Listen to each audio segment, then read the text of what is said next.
Toi aussi, ça te dirait de vivre une vie qui te ressemble à 100%?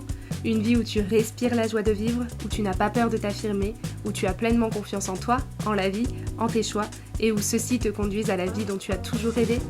Toi aussi, tu rêves de t'accepter, de t'aimer inconditionnellement, d'arrêter de vivre à travers le regard des autres et prendre ta vie en main?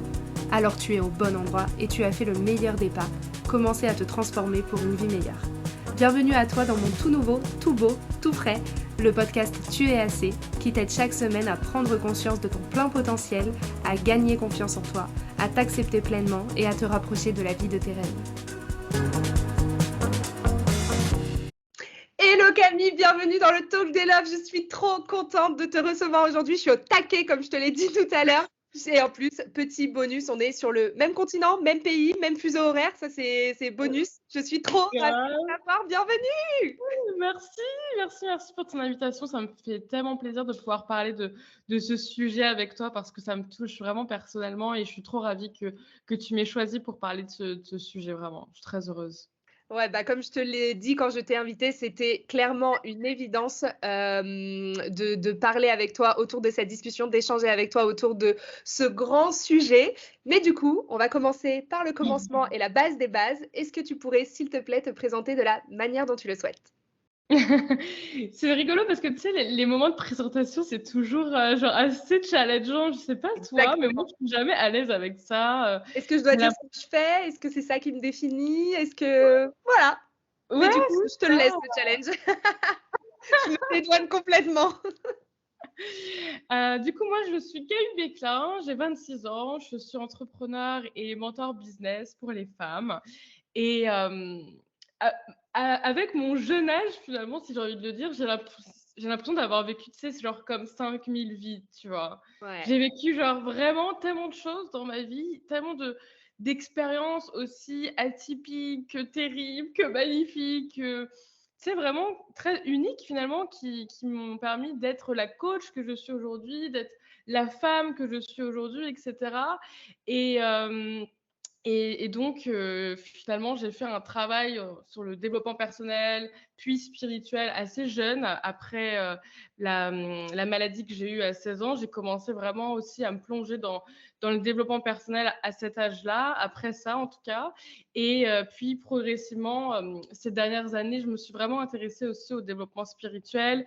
J'ai reconnecté pleinement aussi avec mes capacités, psychique que j'ai depuis toute petite en énergétique. Moi, quand j'étais petite, je soignais mon père d'un problème de dos avec mon magnétisme. Donc, c'est un truc qui m'a toujours beaucoup T'as suivie. suivi, ouais.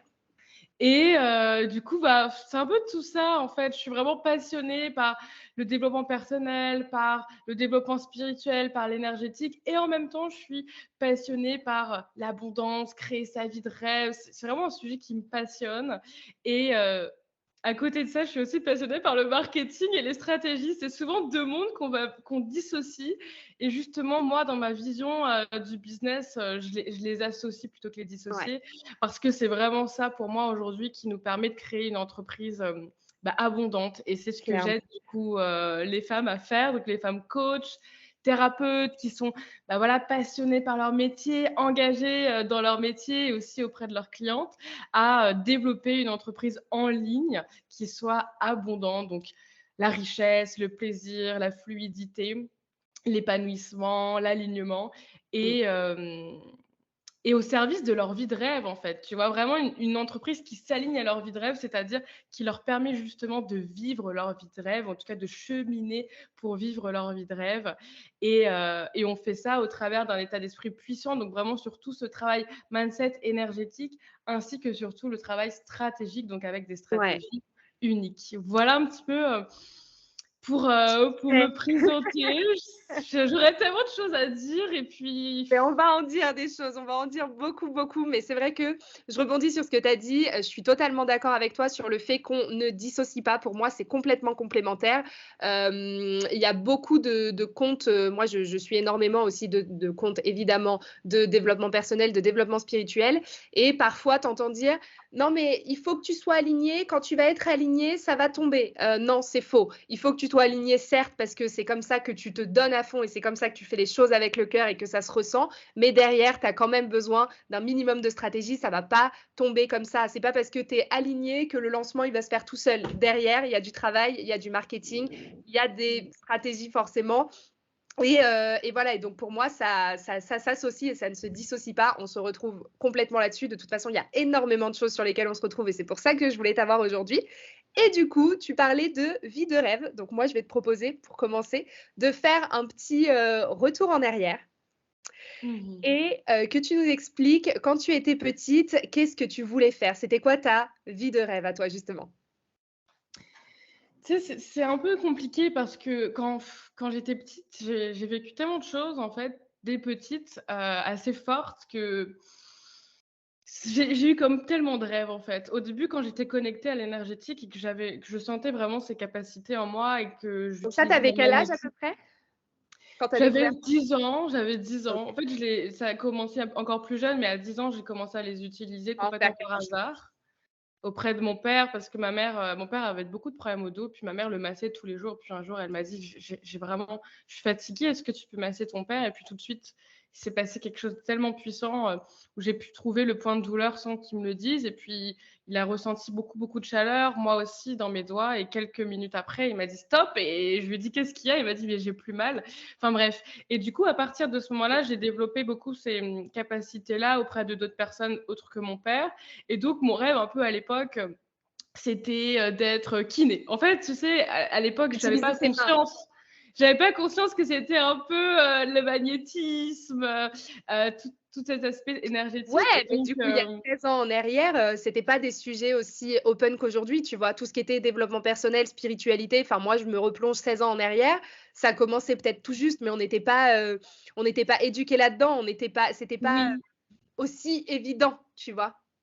Oui et non, en fait, parce que tu sais, moi, mon père, dès que j'étais toute jeune, il m'a dit: «Tu devrais être magnétiseuse». Il connaissait déjà le terme parce que dans la famille, il y avait des personnes comme ça, Et parce qu'à la parce que campagne. et voilà, et parce que d'où tout vient, c'est ce que j'allais te dire. Moi aussi, très jeune, j'ai été C'est bercée ça. là-dedans, mais parce que campagne. Ouais, la campagne, c'est tu sais, aussi le milieu des sorcières et tout, ça date Ouais. de des années et des années. Donc en fait, c'est quelque chose qui est très connu depuis des années en arrière, des siècles en arrière. Mais maintenant, on l'a Et qui était peut-être un petit démocratisé. peu plus tabou, en fait. C'était plus dans ce sens que je voulais le dire. Ouais, c'est ça, c'était totalement tabou et donc bon, je crois que mon premier rêve, c'était un peu ça et puis après, j'ai commencé à vouloir être psychologue. Je voulais vraiment être une très grande psychologue renommée, je voulais écrire des livres, je voulais mon rêve, en fait, ouais, mon vrai rêve qui est toujours resté en moi, ça a été ce rêve de vouloir aider les autres. Ouais. Ça a été ce rêve de vouloir impacter et d'être connue et reconnue. C'est pas comme si Mmh. j'avais ce rêve de je veux aider les autres, mais en étant discrète. Moi, j'ai vraiment eu toujours ce rêve d'être une D'être star. sur le devant de la scène, ouais. Tu sais, vraiment d'être une star, mais d'être pas une star, parce que, chanteuse ou Ou parce parce que que tu as fait ta actrice. télé-réalité. Ouais, c'est ça.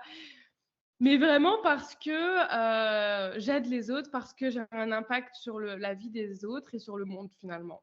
Et donc moi, j'avais pensé le faire en étant psychologue et puis après on m'a dit: «Non, c'est trop dur, les études de psychologie». On m'a beaucoup freinée à l'école par rapport à ça et on m'a dit: Va plutôt tourne-toi autour du social et tout». Donc moi, je me suis tournée après, dans le milieu du social. Donc je me disais peut-être que j'allais être, tu sais, dans le social, voilà, travailler dans des associations, des choses comme ça et puis après j'ai continué à développer, ce rêve en fait, vraiment, d'être connue et reconnue, pour impacter le monde. Je pense que c'était mon plus grand rêve. Après j'ai eu plein d'autres rêves, tu sais? Ouais, OK. Mais ça a été ça un peu le fil rouge qui t'a mené jusqu'au quotidien que tu vis aujourd'hui. Donc justement ton quotidien, moi je te suis depuis on se connaît depuis quelque temps, on a fait des lives ensemble, et du coup dans ton quotidien, tu nous montres beaucoup d'une valeur qui te tient à cœur et qu'on a clairement en commun toutes les 2. Il y a beaucoup de similarités et de synchronicité dans nos 2 vies parallèles, même si on n'a pas le même âge et même si, on vient pas d'exactement du même endroit et qu'on vit pas non plus, la même vie et dans le même monde. Il y a quand même beaucoup de valeurs et de rêves en commun et d'envie en commun, j'ai envie de te dire. Et du coup, cette valeur, c'est la liberté. La liberté de pouvoir faire des choix, la liberté de temps, la liberté de pouvoir faire, la liberté financière aussi. Moi, ce que je voudrais savoir, c'est comment tu as réussi de ce rêve-là, de vouloir impacter et être reconnu pour ça, tu as réussi à en faire une réalité dans ta vraie vie et surtout dans toutes les sphères de ta vie. Parce qu'aujourd'hui, tu voyages beaucoup, tu peux te faire plaisir et t'offrir des belles choses. C'est ce que tu voulais, tu le dis. Tu attires à toi tes clientes de cœur. Tu travailles avec des gens avec qui tu as vraiment profondément envie. Tout ça, ça part d'où? C'est tellement compliqué, de répondre à cette question parce que pour moi, c'est ultra personnel déjà, mais en tout cas dans mon histoire, ça part vraiment d'une flamme intérieure. C'est d'une flamme intérieure qui s'est jamais vraiment éteinte, que j'ai réussi toujours à alimenter, que j'ai toujours réussi à conserver et en laquelle je me suis connectée même dans les pires moments et puis vraiment, je pense que c'est cette flamme intérieure. Après, construire sa vie de rêve, c'est un cheminement de tous les jours. Mmh. Comme je le disais, moi, j'ai eu ce rêve-là qui était comme un fil conducteur, mais il y a eu des périodes où j'ai eu d'autres rêves, mais j'ai toujours suivi mes rêves. Par exemple, après 16 ans, donc à 16 ans, j'ai eu une maladie très rare, puis j'ai failli mourir, bon, peu importe. Et après cette période-là, mon rêve à l'époque, c'était d'aller à Paris. Je savais OK. pas pourquoi je voulais aller vivre à Paris, mais Non, mais tu on sais, l'a tous ce rêve. Il y a des vidéos de moi à 9 ans où je dis: «Moi, quand je serai grande, je vivrai à Paris». Littéralement comme ça et je l'ai fait et j'y ai été et j'en suis partie pour mieux, mais ou en tout cas pour différent. Mais je crois qu'il y a cette espèce de truc de quand tu viens de la campagne et que tu veux réussir, c'est à Paris que ça arrivera. C'est un peu la ville où tous les rêves se réalisent. ouais, complètement, c'est la capitale, tu as cette idéologie autour de Paris et Fashion, tout. c'est la mode, il y a de l'argent, tu vois?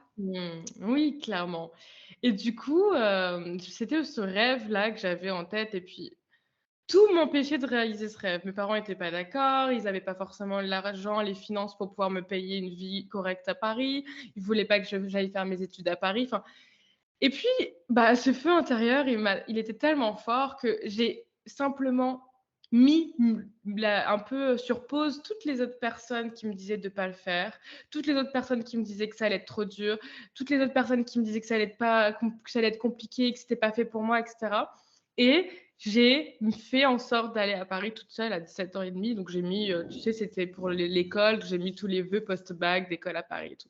Qu'est-ce que j'ai galéré! Tu sais, genre, c'était dur, en fait. C'est Ouais. dur de créer sa vie de rêve. Il faut arrêter Mmh. l'idéologie que non, ça tombe comme ça. Non, Mmh. c'est putain de dur. Tu sais, j'ai Mmh. vécu des trucs tellement durs à Paris. Genre, au début, j'ai vécu dans un appartement de 17 mètres carrés avec des Same. souris. J'avais des voisins fous. C'est quoi ce délire? Est-ce que quelqu'un peut nous expliquer pause. Est-ce que quelqu'un peut nous expliquer que quand on paye 800 balles pour un 20 mètres carrés où ta salle de bain, c'est juste ta douche, quand tu es aux toilettes, tu as les pieds dans la douche, pourquoi il y a une fucking souris en coloc avec toi? C'est pas normal, j'ai pas payé pour ça. Ouais, pour le coup, j'avais vraiment plusieurs souris chez moi, c'était super, atroce. J'avais genre 4-5 c'est vraiment une famille et on n'arrivait pas à les faire partir, ça revenait tout le temps, on comprenait pas, mais en fait, c'était depuis des années que l'appartement, il était comme ça, mais Mon que Dieu. l'agence immobilière a continué à le louer en le sachant très bien. Il y avait un problème, en fait, dans le mur, mais genre qui était irréversible, tu vois? Et le pire dans tout ça, c'est que j'avais des voisins qui étaient complètement fous. J'avais un voisin à côté de moi qui était au départ, c'était un logement social, je l'ai su après. Au départ, c'était une prostituée dans cet appartement, donc c'était très dur parce que tous ses clients venaient, chez elle. Il y avait parfois des mecs louches qui attendaient dans le couloir. J'entendais des gémissements, H24, tu vois? C'était assez Ouais spécial et quand à même. 17 ans, quand tu arrives de la campagne, c'est ça aussi, c'est ce qu'il faut replacer. C'est qu'à 17 ans, Ouais, quand tu arrives de la campagne, tu as pas la mentalité et la vision d'une nana de 17 ans qui a toute sa vie grandi à Paris. ouais. Tu vois? Moi, je m'en rappelle, j'ai eu une coloc, ça a pas duré très longtemps, mais pareil à base de coke et de mecs à poil, quand je me levais sur mon canapé. Moi, la petite fille, de province qui arrivait là, qui était en alternance, qui faisait tout pour pouvoir se payer sa vie et ses études alors qu'elle vient d'un monde ouvrier, c'était comme: «Oh! OK, Mmh. c'est ça du coup les paillettes, c'est ça la vie de» je suis pas sûre, c'est pas trop Mmh. ça que je venais chercher. Donc je Ouais, non, comprends. c'est clair. Et puis Et puis après elle, il y a eu un mec qui parlait pas trop français, complètement fou et tous les jours, il tapait sur mon mur et puis il disait: «Sale pute, je vais te tuer». Désolée pour la vulgarité, mais c'est la vraie vie, en fait. Et puis Mettra des plusieurs fois, j'ai été agressée physiquement, ça a été vraiment très dur cette période. Il a essayé de défoncer ma porte de chez moi, j'ai appelé plusieurs fois la police et la police m'a dit, heureusement j'avais une porte blindée, puis avec un couteau, enfin c'était vraiment un film d'horreur, c'est un truc très grave ce qui Oh s'est God. passé. Et quand j'appelais la police, ils venaient et puis ils me disaient: «Il faut que vous déménagiez, en fait. On peut rien faire, c'est un logement social, il a pas de papiers, machin, donc faut déménager». Et tu sais, quand tu es là, tu as pas d'argent pour déménager, genre tu te dis. Et puis moi, ce que je partage cette histoire. Et en plus là, l'autre voisine, pareil, c'était une folle aussi à côté, une personne âgée qui était complètement folle, qui criait toute la journée, enfin bref, horrible, c'était vraiment atroce. Mais malgré, tu vois, ces expériences-là très difficiles, et ben, je ressentais à l'intérieur de moi à quel point j'étais en train de T'étais à la bonne construire place. ma vie de rêve, tu vois? Mmh. J'étais tout le temps dans la gratitude d'être ici à Paris. Tu sais, j'aurais pu tellement me lamenter sur mon sort. J'osais même pas me plaindre auprès de mes parents, j'osais même pas leur raconter la vraie réalité. Je leur ai raconté juste quand vraiment le voisin m'a étranglée, qu'il a essayé de me tuer physiquement. Là, j'ai été obligée, puis 2-3 jours après, j'ai déménagé, tu vois? Mais sinon, j'osais même pas me plaindre tellement j'étais en gratitude d'être ici. Mmh. Et C'était comme le chaque point de jour, départ. non, mais c'était tellement puissant et c'est ça pour moi construire sa vie de rêve. C'est chaque jour, j'étais en gratitude de ça. Chaque jour, j'étais tellement positive auprès de ça. Tout le temps, tout le temps, tout le temps. C'était ultra intense. Ultra intense. J'étais tellement heureuse, en fait.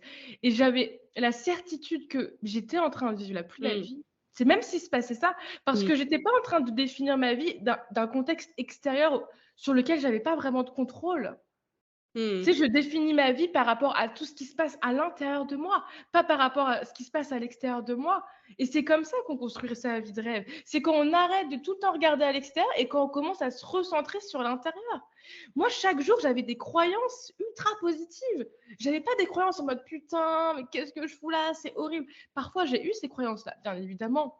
Mais à chaque fois, je me C'est humain. ressaisissais, tu vois, tellement vite que les plus grosses croyances que j'avais, la comme la quantité de croyances que j'avais, la plus grande quantité de croyances que j'avais, c'était vraiment des croyances ultra positives.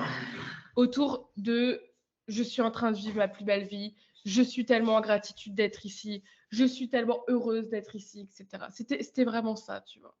Et ça, tu penses que ça te venait d'où? Comment tu expliques que tu arrivais à garder ce cap malgré que le quotidien il soit difficile, que tu avais pas forcément d'argent à ce moment-là, que tu venais d'arriver à Paris, donc tu connaissais pas forcément beaucoup de monde, que tu étais un petit peu dans un ouais, on te dit qu'il faut que tu déménages, mais tu as pas l'argent pour pouvoir le faire, tu es entouré de fou, tu vis pas exactement la vie que tu étais venu chercher, mais malgré tout, tu sais que tu es à la bonne place, tu sais que c'est le point de départ et tu sais que ça va arriver. Comment tu sais justement, tu vois, cette foi-là, comment tu as fait pour la garder? Est-ce que tu as des rituels que tu mettais en place? Est-ce que tu faisais quelque chose en particulier? Ou est-ce que, je sais pas. Ça me fait rire parce que ce que je faisais à l'époque, c'était pas forcément le truc qu'on m'a balancé ici, tu vois? Je fumais de la On peut beuh, tout le dire ici, il y soir. a pas de filtre, il y a pas de tabou, il y a rien du tout. Mais je fumais de la beuh le soir pour me détendre et réussir à dormir. Voilà, ça c'est la première chose.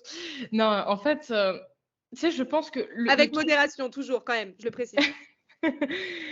le truc le plus important à comprendre, en fait, c'est que quand on a avoir un état d'esprit puissant, avoir un mindset vraiment puissant, c'est justement ça, c'est réussir à garder la foi, à être dans la certitude qu'on est au bon endroit, qu'on est en train de cheminer vers notre vie de rêve, même quand il y a aucune preuve qui vient nous confirmer ça. C'est-à-dire que même si j'ai pas de preuves, je continue à cultiver la foi, à garder Et cette comment foi-là. tu l'as cultivé? Est-ce que c'était via, je sais pas moi, des affirmations positives, tu écrivais tous les jours? Enfin, tu vois, est-ce que tu avais des outils qui t'ont aidé à Non, ce moment-là? Parce que je sais que ça peut paraître assez flou pour des filles qui nous écoutent et qui sont pas forcément qui débutent tout juste dans le développement personnel ou tu vois, qui nous écoutent et qui se disent: «Non mais c'est facile de dire ça, maintenant que tu es à ton compte, que tu vis au bord de la mer, que tu peux voyager, que machin». C'est vrai que moi, parfois, on me le dit: «Non mais pour toi, c'est différent, pour toi, c'est pas pareil, pour toi, c'est facile, pour toi, tu as toujours eu de la chance». Une fois, carrément, j'avais une de mes copines, alors là, je mets des gros guillemets parce que voilà, qui m'avait sorti un soir de mon anniversaire, une soirée qui était dingue, tu vois. Je me rappelle, c'était pour mes 23 ans. Ma meilleure amie, elle m'avait organisé une surprise. Elle m'avait emmenée dans une boutique de luxe à Paris pour que je choisisse mon cadeau. Enfin, c'était dingue. Toute ma famille s'était mise avec elle pour pouvoir m'offrir ce cadeau. Ensuite, elle avait fait venir mes copines de la campagne d'où je viens chez moi à Paris pour me faire une surprise, soirée entre filles. On était allés dans un très, très bon resto qui, à l'époque, c'était le restaurant de la boîte, le VIP. Rue de Rivoli, donc très bonne Ça s'appelle surprise. La Joya. Goya, ouais, c'est ça. Donc, on avait une table là-bas. Mon chéri de l'époque avait débarqué alors qu'il était en plein partiel, parce qu'on était étudiants, hein, on avait 23 ans, avec une rose. Enfin, bref, j'étais trop heureuse, j'étais vraiment comblée. Ce soir-là, on a clairement vécu au-dessus de nos moyens. On est descendu après dans la boîte, on a fait péter une table VIP alors qu'on était étudiants en alternant, que ça représentait 3 mois de salaire, mais c'est pas grave, on l'a fait. Et fallait vivre. Et ce soir-là, quand on est rentré, donc cette copine en question, elle a fait la gueule toute la soirée. Et quand on est rentré, elle m'a dit, mais en fait, pourquoi toi et pas moi? Et là, ça a été comme pourquoi toi et pas moi? Là, tu as vu les paillettes ce soir, mais la vérité, c'est que ça fait maintenant 3 ans que j'étais à Paris à ce moment-là. Ça fait 3 ans, je suis passée par la case, je vis dans 20 mètres carrés avec une souris. Je suis passée par la case, je galère à me prendre 1000 refus pour trouver une alternance, sauf que mes parents vont pas avoir les moyens et de payer ma vie et de me payer un appart parce que eux, ils sont toujours ouvriers à la campagne et voilà, et on n'avait pas la vie qu'on a aujourd'hui. Aujourd'hui, mes parents, ils sont partis de rien, ils ont tous les deux leur boîte. Mon frère aussi a sa boîte, moi aussi j'ai ma boîte. On a aussi une boîte tous les 4, tu vois. Mais à l'époque, on n'avait pas cette vie-là. 10 ans en arrière, on n'avait pas cette vie-là. Donc voilà, moi, c'est parce que je me suis sortie les doigts du excuse-moi de te le dire, je me suis bougée, je suis partie de chez mes parents à 17 ans pour faire des études, pour aller chercher ce que je voulais et pour avoir cette vie-là. Toi, tout ce que tu fais, désolée de te le dire, c'est être né avec une cuillère d'argent dans la bouche, avoir tellement eu la flemme parce qu'on t'a tout donné que tu n'as rien été chercher, tu n'as pas fait d'études, tu es en arrêt maladie tous les 2 mois. Et voilà pourquoi moi et pas toi, tu vois. Mais à l'époque, j'ai juste dit, je sais pas, tu veux des croissants? Parce que j'étais pas capable de m'affirmer comme ça. Mais franchement, ça me fait penser à ça, ce que tu dis. C'est vraiment ce truc de, ça n'a pas été facile tous les jours, mais je savais ce que je voulais, je savais ce que j'allais chercher. C'était ça qui me donnait l'envie de me battre. Oui, complètement. Et puis moi, pareil, je te rejoins en plus parce que j'ai eu la même galère que toi avec la recherche d'alternance, tu sais, c'est l'enfer. Mais Vous n'avez pas d'expérience, vous n'êtes personne, on ne vous connaît pas. Eh oui, je sais. c'est ça. Mais pour répondre à ta question au départ, tu me disais, mais comment on garde cette foi? Mais tu sais, j'avais pas d'outils vraiment à l'époque. Je lisais quelques livres, mais moi, ce qui m'a permis de garder la foi, ça a été mes expériences de vie, ça a été ma force mentale. Il n'y a rien d'autre. Tu sais, je crois qu'il faut arrêter de chercher plein de routines, d'outils miracles. Ça vient à l'intérieur de toi. C'est toi et toi-même, hein. Et moi, tous les jours, j'ai décidé juste d'avoir cette croyance-là. J'étais intentionnelle avec moi-même. J'étais engagée avec moi-même dans ma propre évolution, dans ma propre expansion. Et quelques mois après, j'ai commencé à travailler dans le marketing digital, j'ai gravi les échelons, j'ai commencé à très bien gagner ma vie très jeune, j'ai déménagé dans les plus beaux quartiers de Paris, dans les 40 mètres carrés. Tu sais, genre, ça s'est fait comme ça. Parce que tous les jours, j'étais intentionnelle avec le fait que j'y croyais. Parce que j'ai jamais remis ça en question. Parce que pour moi, c'était une évidence. Car le fait d'avoir vécu avant cet aspect de la maladie, d'avoir failli mourir, ça m'a remis tout de suite, tu sais, ça remet dans son contexte la vie, la valeur de la vie et comment profiter de la vie et comment construire sa vie de rêve. J'entends tellement de gens qui disent oui, la vie est courte, faut vivre aujourd'hui comme si c'était le dernier jour ou tu sais, vis dans l'instant présent, profite, mais tu peux pas comprendre l'importance de cette phrase et ça peut pas vraiment résonner en toi si tu n'as pas connu une expérience similaire au fait d'avoir failli mourir. C'est impossible. J'y crois pas. Je suis à la fois d'accord et pas d'accord parce que ça peut être mourir mais sous plusieurs formes. Je pense que tu as le vrai goût de la vie et du bonheur quand tu meurs une première fois mais que tu meurs d'une douleur qui est si intense où tu as l'impression que tu vas jamais t'en relever, que tu te fous un coup au cul, que tu y vas, tu te relèves et une fois que tu es debout, tu te dis ok, je l'ai fait donc maintenant si j'ai fait ça, je peux tout faire, tu vois. Il y a des femmes hyper inspirantes et vraiment qui sont parties de rien, qui sont remontées de très très loin. Elles ont pas, parfois elles ont failli mourir physiquement parlant, mais parfois pas. mais quand tu as une seconde chance dans la vie, je pense que c'est ça. Je pense que c'est cet effet de seconde chance, le fait qu'on te redonne une chance, du coup, tu sais la valeur que ça a et tu veux pas la gâcher. C'est comme tout. Quand Oui. on fait quelque chose, ça paraît acquis jusqu'à ce qu'on te dise, bah là, on va te l'enlever, là, tu Mmh. es là pour l'avoir et une fois que tu t'es battu, ça y est, tu sais. Oui, c'est totalement ça. J'adore ce que tu dis. Tu as totalement raison avec cette précision. Ça m'a fait penser à une femme que j'adore, qui est une de mes mentors américaines, qui est la PDG de Elite, Ouais. que j'aime trop. Tu connais Bon, alors, c'est pas ma mentor, en tout cas, je ne la connais pas personnellement, J'adore. mais J'aime tellement cette femme, elle est vraiment géniale et elle a écrit un livre super et elle fait aussi du mentoring, du coaching. Elle fait pas mal de choses aussi comme ça. Et vraiment, elle s'appelle Julia Hertz, pour ceux qui voudraient regarder. Et en fait, elle a été dans une secte orthodoxe pendant des années et c'est à ses 40 ans qu'elle en est sortie. Et pareil, c'est vraiment ce que tu disais, en fait, cet aspect de revivre. Tu as totalement raison. Et donc, je crois que c'est ça, en fait. C'est le fait d'avoir eu cette seconde chance Mmh. qui m'a amené vraiment cette flamme intérieure et cette persévérance. Malgré toutes les épreuves terribles que j'ai vécues, j'en ai toujours tiré le meilleur et je crois que c'est ça le plus important de notre expérience en tant qu'humain, en tant qu'humaine. C'est vraiment de réussir à tirer le meilleur, même du pire. Ouais. Ouais, c'est vraiment ouais, je suis vraiment alignée avec ça.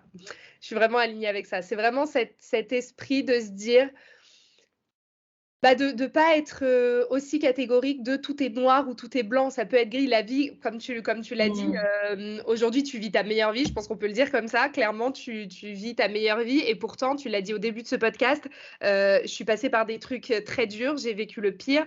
La vie, c'est une grande roue et quand tu es en bas, tu peux que remonter et quand ça réarrive, qu'il y a des cercles et des cycles, parce que c'est comme ça, parce que c'est pour tout le monde pareil, il y a pas, ça y est, tu as travaillé sur toi et ça y est, ta vie, elle est rose tous les jours et tu es pumped up et tout va bien. Non, il y a toujours des downs émotionnels, il y a toujours des remises en question, il y a toujours des jours un peu plus durs que d'autres. Il y a aussi la vie qui fait que parfois, il t'arrive des trucs pas très cool, qu'il y a des challenges, qu'il y a des pertes, que tu tombes, etc. L'important, c'est qu'à la fin de la journée, tu te rappelles que ça, c'est un point noir et c'est pas toute ta vie. C'est un jour de ta vie, c'est une étape de ta vie, mais c'est pas toute ta vie. Et c'est pas parce que il t'arrive des trucs désastreux là maintenant tout de suite que ça sera toujours comme ça. De la même façon que c'est pas parce que tu es au top aujourd'hui que ça y est, c'est acquis et donc j'ai plus rien à faire et plus rien à prouver parce que ça va toujours rester comme ça. C'est faux. C'est comme toutes les relations, la relation que tu as avec toi, la relation que tu as avec tous tes proches, les relations professionnelles, tout ce que tu as acquis dans ta vie. Je pense que moi, c'est ça qui continue de me faire avancer et d'aller chercher toujours plus et encore plus. C'est le fait de me dire que rien n'est acquis. Je suis à un palier, mais il n'est pas acquis ce palier. J'aurai pas forcément maintenant beaucoup plus, tu vois. Si je continue pas de faire les efforts que j'ai fait pour arriver à ce palier, ça retombe. C'est logique. Mmh. Je suis vraiment heureuse que tu parles du fait que la vie, elle soit pas linéaire parce que c'est tellement important à prendre en compte et puis tu sais, quand tu as conscience de ça, je crois que tu vis aussi les périodes de down beaucoup mieux. Mmh. Parce qu'effectivement, il y a toujours, bah, les périodes de down et puis les périodes plus agréables et puis c'est comme ça, en fait et puis encore maintenant, même quand tu vis ta vie de rêve, ça va se conserver. Fin 2022, j'ai vécu un déficit avec mon entreprise pour la toute première fois en 4 ans. Tu sais, ça a été vraiment une épreuve super challengeante, Ouais. très dure. C'était une période de down, tu vois? J'aurais très bien pu, encore une fois, me lamenter sur mon sort, être triste. Ça veut pas dire que j'ai pas été triste et j'ai ressenti des émotions, mais encore une fois, je prends le contrôle de mes émotions. Je prends le contrôle de mes croyances parce que je prends le contrôle de mon mental au quotidien. Mmh. Donc même si je suis dans une période de down, j'arrive toujours à me ramener à la croyance que après le down, après la pluie Exact. vient le soleil. Tu Toujours, toujours, toujours. Je crois que j'ai une phrase comme ça ici ou un truc comme ça. Ah, the best is yet to come. Elle est là. Elle est fine. Voilà, Et, c'est ça. C'est tellement important et il y a un truc que je dis souvent dans mes programmes, c'est soit tu es, hem, l'observatrice de ton cerveau, de ton mental, soit tu es la victime de ton mental. Quand on est dans des périodes de down, des périodes, peu importe comment on les appelle, les périodes compliquées, les périodes difficiles, tu sais, souvent on va avoir plein de croyances. De toute façon, on a tellement de croyances à la seconde, on va avoir plein de pensées, plein de croyances et puis on peut continuer à alimenter tellement le négatif qui vont nous amener des émotions négatives, qui vont nous amener des actions pourries ou de l'inaction. L'inaction, c'est aussi une clairement. action, en fait et qui ça va nous on va s'auto-saboter saboter et puis on va rentrer dans un cercle comme un cercle vicieux, tu vois? Alors qu'au final, quand tu es l'observatrice de ton mental, ça veut dire que tu vis en conscience et pour moi, créer sa vie de rêve, c'est vivre en conscience. Quand tu vis en conscience, tu peux, eh bien, prendre de la hauteur sur tout ce qui se passe dans ton cerveau, toutes les croyances que tu as, toutes les pensées, tous les conditionnements, toutes les peurs, tout ça et puis, bah, en prenant de la hauteur, tu deviens la maître de ça. Mmh. Tu n'es plus la victime. Et donc moi, quand j'ai vécu ce déficit, malgré à quel point ça pouvait être dur, malgré tout ça, bah, au lieu de me dire j'abandonne, au lieu de me dire je suis une grosse merde, je suis nulle, même si j'ai eu des pensées comme ça, et bah tout de Bien suite, ça a sûr. duré que quelques secondes parce que tout de suite, tu prends de la hauteur et tu peux avancer en étant dans la bonne énergie, en étant dans le bon mindset pour prendre Mmh. les bonnes actions, pour ne pas être justement dans la procrastination, dans l'inaction, etc. Et pour remonter la pente rapidement. Et c'est ça, créer sa vie de rêve. Je pense qu'il faut remettre au centre le truc vraiment de base, c'est créer sa vie de rêve, c'est vivre en conscience. Ouais. C'est réussir à, faire un pas de côté et te dire: «OK, ce que je pense n'est pas la réalité. C'est Mmh. la réalité que mon cerveau essaye de me faire croire». En fait, il y a rien qui est réel. Il y a que des Mmh. perceptions et il y a que des jugements en fonction de tes expériences passées. Mais Mmh. mais ça marche sur tous les sujets. Ça marche sur, ton Complètement. rapport à ton corps, le fait que tu arrives à perdre du poids ou pas. Ça marche sur le fait que tu arrives à rencontrer quelqu'un, que ce soit la bonne personne ou encore une énième personne. Ça marche sur tout. Ouais, Sur le c'est fait que tu vraiment aies ça, des hein. copines ou que tu aies des amis, ce qui change énormément la donne et bien sûr le milieu professionnel, plus que tout, encore plus quand tu es entrepreneur. Quand tu es entrepreneur, tu vois, il y a une phrase, tu as dit à un moment: «C'est toi avec toi». Mais je crois que, le développement personnel fait ça, te fait te rendre compte que c'est toi avec toi, que tout part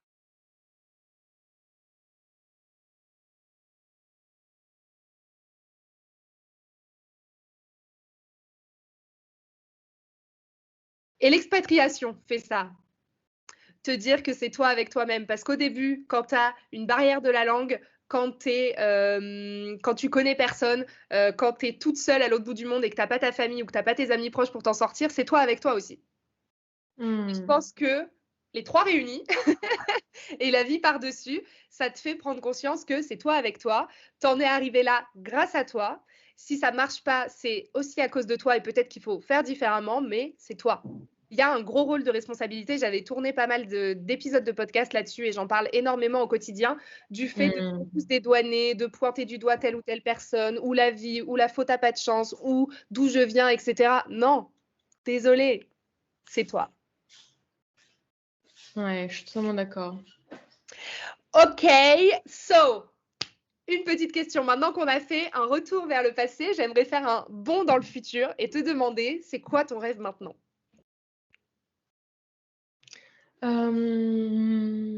Bonne question.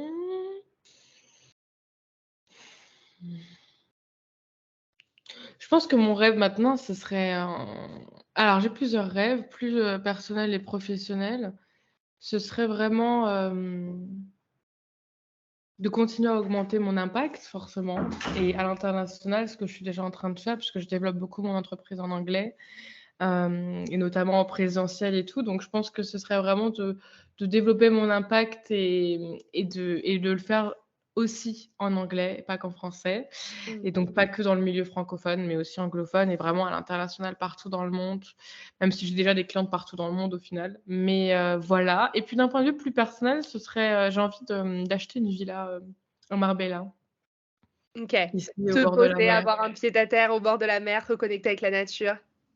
Bah, j'ai déjà un pied à terre ici, du coup, cet appartement où je suis, mais j'ai envie d'avoir vraiment une très, très belle villa. C'est vraiment mon rêve, tu vois? OK. OK. Donc Bon, bah, on te le souhaite. ouais, voilà, je pense que 2023, c'est on ça. y croit, comme j'arrête pas de répéter depuis 10 jours maintenant, 12 jours. On y croit, 2023, on y croit! Ah, mais vraiment, vraiment, plus que tout. 2022, enfin, ça fait un moment déjà qu'on pose les bases, mais on a fait du tri et 2023, ça y est, c'est reparti. Je sais pas pourquoi cette année, elle me fait dire qu'il y a tout qui va exploser, tu vois, ça va s'expanser plus, plus. En tout cas, je la vois comme ça. Je la sens comme ça. Je sais pas, ça s'explique pas, c'est pas palpable. Mmh. Si tu avais une citation ou une phrase à nous partager qui t'a aidé pendant toutes les années de galère un petit peu, ou en tout cas pour en arriver là où tu es, ce serait laquelle? S'il y en a une, bien sûr. Ah, il y en avait une que j'avais même écrite sur mon Facebook. Il y a super longtemps. Tu sais, Commence, peut-être que je peux la heu, faire, peut-être que je la connais. j'ai pas le début, j'ai la fin. C'est avec un ruisseau, c'est une métaphore avec un ruisseau, et la roche et qui arrive à avancer non pas par la force, Ah mais par la oui. persévérance. Ouais, bon, je l'ai pas non plus, j'ai pas les termes exacts, mais c'est un truc du genre, le ruisseau perce la roche, pas par sa force, mais par sa persévérance. Tous les jours un petit peu et tous les un peu à l'image de ce mec avec sa pioche là qui creuse, qui creuse, qui creuse pour trouver l'or, un petit peu Mmh. tous les jours et qui va s'arrêter un moment parce que ça mène à rien, alors que l'or, il était juste derrière, il restait 2 coups de pioche à mettre, tu vois? Un petit peu dans cet, esprit-là? Ouais, c'est ça, non, c'est totalement ça et c'est pas une citation qui est particulièrement connue ou autre, en fait, mais je sais pas, c'était vraiment un truc qui m'avait beaucoup parlé et c'était il y a de ça très longtemps, hein. Ouais. Déjà à partir de mes 17 ans, donc voilà. OK, super. Et du coup, pour terminer, est-ce que tu pourrais nous raconter une anecdote inspirante en plus de ce que tu as déjà beaucoup, beaucoup partagé? Je te remercie encore pour ça. Pour toutes les femmes qui nous regardent aujourd'hui et qui se disent: «Je suis pas capable» ou «Je vais pas y arriver», qu'est-ce que tu pourrais leur dire pour dire: «Moi aussi j'ai été à cette place et regarde où j'en suis aujourd'hui»? Oh, il y a tu sais, il y a trop de trucs qui me viennent, mais en fait,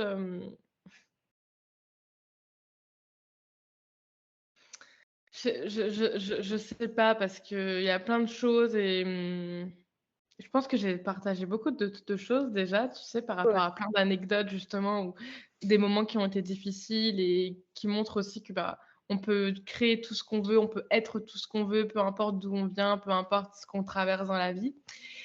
Hem, Bah, déjà, il y a le déficit que j'ai vécu dans mon entreprise. Franchement, c'est une anecdote, alors c'est pas une anecdote vraiment positive, mais c'est une vraie anecdote, tu vois? Je pense qui montre aussi que, bah, comme tu le disais, rien n'est acquis et qu'il y a toujours des périodes de down, même quand tu as déjà réussi à créer une entreprise quand même à succès.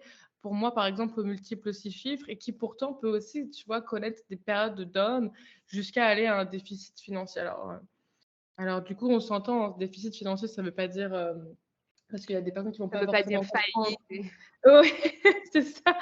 Mais ça veut dire, qu'en tout cas, l'entreprise dépense plus que ce qu'elle ne gagne pendant une période, précise et donc tu sais, ça a été quand même ultra challengeant pour moi de tenir ça. Ça m'a demandé un niveau de leadership de tenir ça, de continuer avec ça et puis ça m'a demandé aussi de prendre des décisions difficiles. J'ai dû me séparer de certaines personnes, de mon équipe donc j'ai dû rompre des contrats salariales avec certaines personnes et tu sais, c'est comme c'est dur, tu vois? Pour moi, ça a été vraiment challengeant. mmh, Donc voilà et puis, ce que je pourrais comme partager aussi comme expérience que j'ai vécue qui pourrait peut-être inspirer certaines femmes qui nous écoutent, c'est que, en 2021, je me suis remémoré un de mes plus gros traumas que j'ai vécu, qui est un abus sexuel à 18 ans que j'ai vécu, mais il est revenu quand j'avais du coup là, en 2021 ou en 2020? J'ai un doute. Autour de mes 24 ans, la mémoire est revenue, j'ai eu un flashback de ça, ça a été super dur à vivre et malgré ça, c'est juste pour montrer que malgré ça, j'aurais vraiment pu même partir en dépression, j'aurais pu vraiment ça c'est quand même quelque chose qui est très, très dur mmh. et malgré ça, j'ai réussi cette année-là à me déployer, à vivre un éveil absolument grandiose, à encore plus me développer personnellement, spirituellement. Là, j'ai vraiment vécu un grand éveil spirituel pendant cette période-là et j'ai même fait de cette expérience une force par Mmh. rapport à justement qui je suis devenue comme coach, comme mentor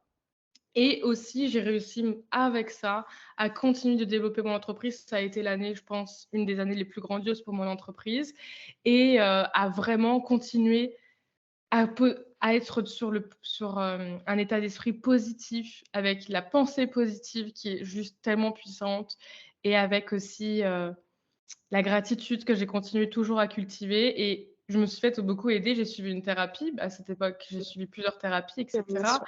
et je crois que ce qui est important à comprendre aussi quand on est dans des périodes vraiment qui sont difficiles pour nous, qu'on a beaucoup de choses, à gérer, qu'on se sent peut-être dépassé, c'est de pas hésiter aussi à se faire aider, d'avoir cette humilité, de se dire: «OK, il est temps pour moi, de m'aimer assez pour prendre la bonne décision pour moi qui serait peut-être de me faire accompagner par une coach, une thérapeute, un psychologue et cetera». Ouais, le format qui Souvent te convient, exactement. ça contribue aussi à créer sa vie de rêve, parce que quand tu sors de tes blessures, quand tu sors aussi de tes traumas, eh bien, c'est là où tu peux vraiment expanser, te connecter à pleinement qui tu es, à ta plus grande puissance intérieure et de cette manière-là, vivre ta vie de rêve, tu vois? Donc, j'invite vraiment, les personnes qui nous écoutent aussi à ne pas hésiter à se faire accompagner si elles en ressentent le besoin et à continuer à toujours croire en elles et à toujours faire confiance en la vie, en l'univers, en elles-mêmes, peu importe les périodes qu'elles traversent parce qu'il y a rien qui est acquis aussi dans les périodes difficiles, tu vois? Exactement, ouais.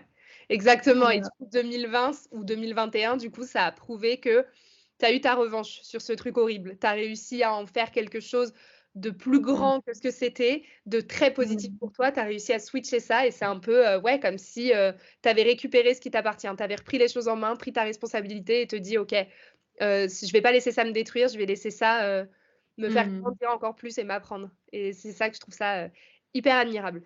Bravo à toi pour ça. Ouais, et j'aimerais bien rebondir sur ce que tu dis parce qu'il y a quelque chose qui me vient, c'est qu'encore une fois, au quotidien, c'est la décision qu'on prend envers nous-mêmes. Oui. La décision de est-ce que je décide de cultiver quelque chose qui me fait pas du bien ou est-ce que je décide de prendre justement ma responsabilité, de reprendre le pouvoir et Mmh. du coup de construire ma vie de rêve. Parce que dans ces situations-là, il y a toujours 2 choix qui s'offrent à nous. Soit je Exact. décide de déprimer, de me lamenter et du coup je rentre dans un cercle vicieux et tout va devenir de pire en pire. Soit je Mmh. décide de reprendre le pouvoir, de vraiment d'être connectée à moi, d'être l'observatrice de mon mental, de savoir que ça ne m'appartient pas, de pas m'identifier à ces choses-là, et cetera, et Mmh. cetera. Reprendre le pouvoir, peut-être en me faisant accompagner aussi, ce qui est ultra helpful, il faut se le dire.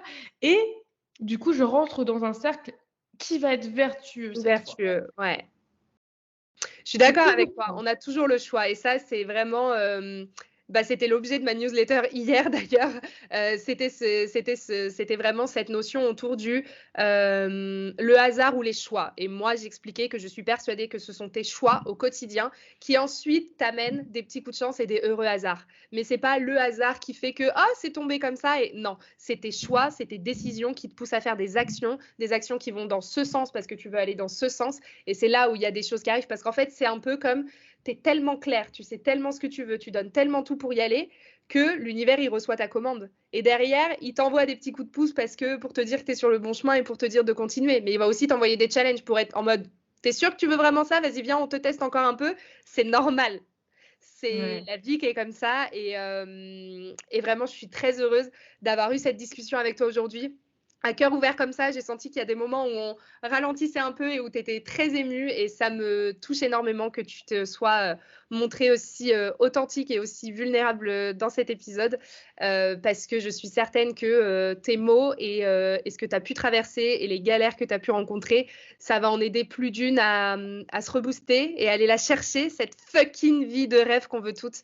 Donc, merci pour ça, Camille. Merci d'être venue et merci d'avoir autant partagé avec nous et merci d'être toi. Merci à toi pour l'invitation et puis merci de créer cet espace, de discussion. C'est top. C'est avec grand plaisir et tu reviens quand tu veux nous voir. D'ici là, je vous souhaite à toutes une très, très belle journée, une très, très belle semaine, très belle soirée ou nuit pour celles qui nous regardent, à l'heure où elles nous regardent. Je vous embrasse toutes très fort. Rappelez-vous que vous êtes toujours assez, vous l'avez toujours été, vous le serez toujours et je vous dis à très vite. Bonne journée.